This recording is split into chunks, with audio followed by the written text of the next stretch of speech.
How to start a business with no experience? You've come to the right place. OnTrack is gonna show you the way.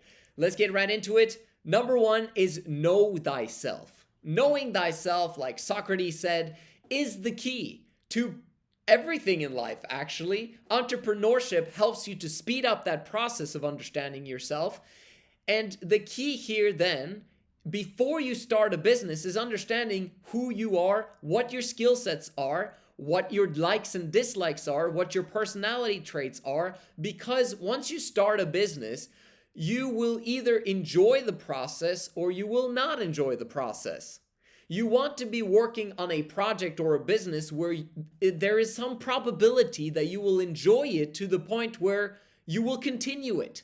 The vast majority of the time, people quit, and that is the reason why businesses fail. As long as you never quit and you actually have something that there's a demand for in the marketplace and you just don't quit, you will improve, and as a result, your product and service will improve and your processes will improve and the lists of people that you're trying to communicate will also improve, and as a result, you'll have a business. The only issue is that founders, I don't know if we can call them founders, they just start something and then they quit. And the reason why they quit is because they did not know themselves. So the entire key to this entire video is understanding who you are. How do we go about doing that? You need paper, okay? Notebook, you need pen, and you need to start writing down your thoughts in a journal. Because unless you do that, someone else is going to dictate what you need to be doing. And then you will probably quit once you actually go down that route for a while, figuring out that, oh, wait, that wasn't quite me. The only people that can kind of tell you what you should be doing are people that have actually done the thing that you're trying to do, that are kind of, that used to be like you. They were you back in the day. And then they created a vision for themselves, a vision that they continuously strive toward and was moving towards, right? And as a result, now that they've achieved the success that you're wanting, they now look back and they see, whoa, you're just like me. 10 years ago, 5 years ago, 15 years ago. Those are the people that know you better than you know you. That's the people you want to be talking to. What's the fastest way to getting to know yourself? It's finding you in the future, right? And understanding what that person is doing. So not only do you need to communicate with someone who's been in your shoes, but you also need to understand what is it that you truly want. And that is where the journaling comes in. That's where the paper and pen comes in, because only when you slow down your thoughts will you get clarity of mind. The faster your brain goes, which is usually what happens to all of us, it's like boom, it's like super speed, the less we actually are picking up on what our true selves are saying. When you write down in your journal, you know this is how it works. I'm just going to write something down. How to start a business do you get what I'm saying? Like, it takes a long time for me to write it, and our brains can only think about one thing at a time, and as a result, you will slow down your thinking. Now, you might think that that is a negative thing, but it's actually massively positive as long as you take action. See, if you only wrote in your journal 12 hours a day, your brain would it would eventually become extremely slow. Very clear, but extremely slow. That's why you need to educate yourself, which is either reading or writing, right? And then, or both, and then you move on to actually take action on the things that you learned.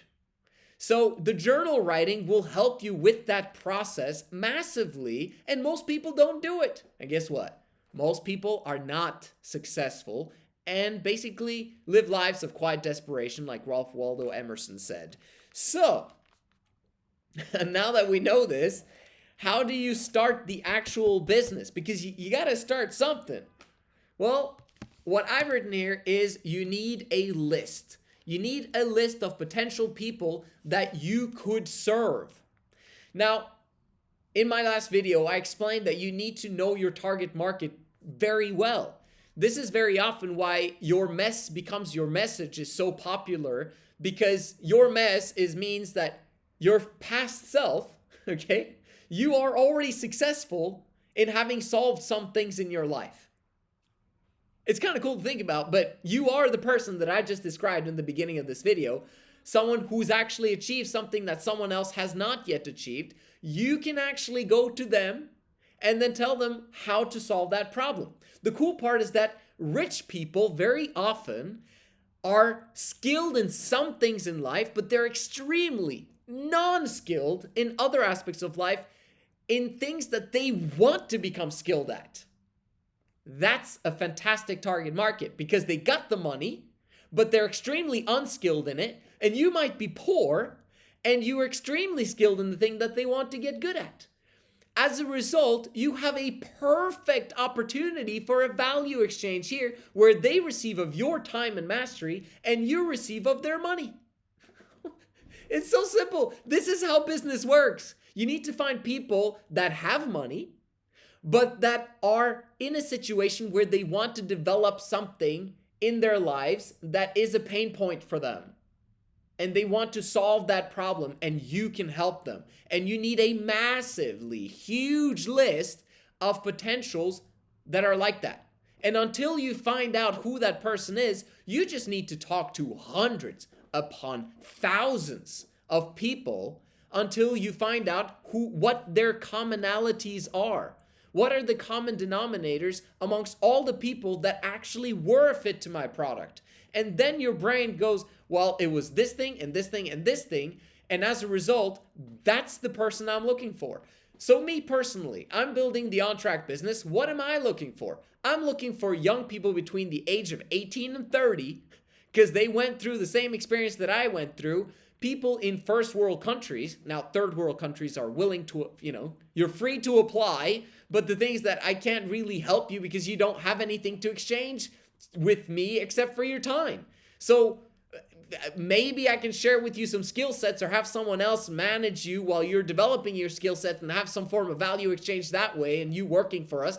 But the vast majority of the time, I'm looking for people in first world countries who want to develop a successful business good enough for them to get their financial freedom. And I'm preferably looking for someone who's not a student because students don't understand business. They believe that a degree will actually help them to get financial freedom, which I believed my first year of college, and I massively wasted time and money going to college and university. So it's a passion of mine to not work with students. So whenever a student comes to me, I tell them, how long do you have left? Because in my mind, I know I can't really work with you until you've quit studies. So this is a detour now, but I'm just trying to explain to you guys what I'm looking for because it might give you some brain for thought of what you might be looking for. I also found out that I'm not looking for people that have a girlfriend because girlfriends very often stand in the way of success. Because girlfriends want you to become comfortable and they want you to stay with them and spend a lot of time with them and attention with them. That causes them to not achieve the thing that they actually want, which is you becoming successful. So they're destroying their own situation because they're taking you away from the thing that you should be doing. So I personally like it when guys are putting dating and women on hold and massively moving towards their financial goals because we can get more done. Okay, so that's personally what I'm looking for, and at least right now at this moment, over time, I have some massive visions of what we're going to do with ONTRACC, etc. But for now, this is it. What are you looking for? Who is that person? You won't be able to find that out unless you talk to hundreds upon thousands of people, and it needs to start today. Alex Hormozy says that you need to talk to 200 people a day. This is why I try to get into people's minds who are applying for jobs when they need jobs, because that's how you need to start out. Apply for 100 jobs every single day. And guys are like, what? 4 applications should be sufficient. No. You okay, let's start with 20. Let's bump it up to 50. And then the next one is 100. That's how you need to go about life. 100 is actually very small, but you can have other activities, done next to those 100 if you only have 100. But you should be doing, if nothing's happening in your life, you can and should be able to talk to 200 people. It's a little bit advanced, but that is the way of business. You want to hear the secret to business? Is talk to 200 people every single day. People are like, whoa, I could use automations. Really? How are automations going to pick up on all these nuances and all these little things that you can only gain from actually talking to people that have issues and problems that they want solved? AI hasn't come to that point yet where it solves problems for your clients already, because then the client doesn't even need you if you have an automated bot, okay?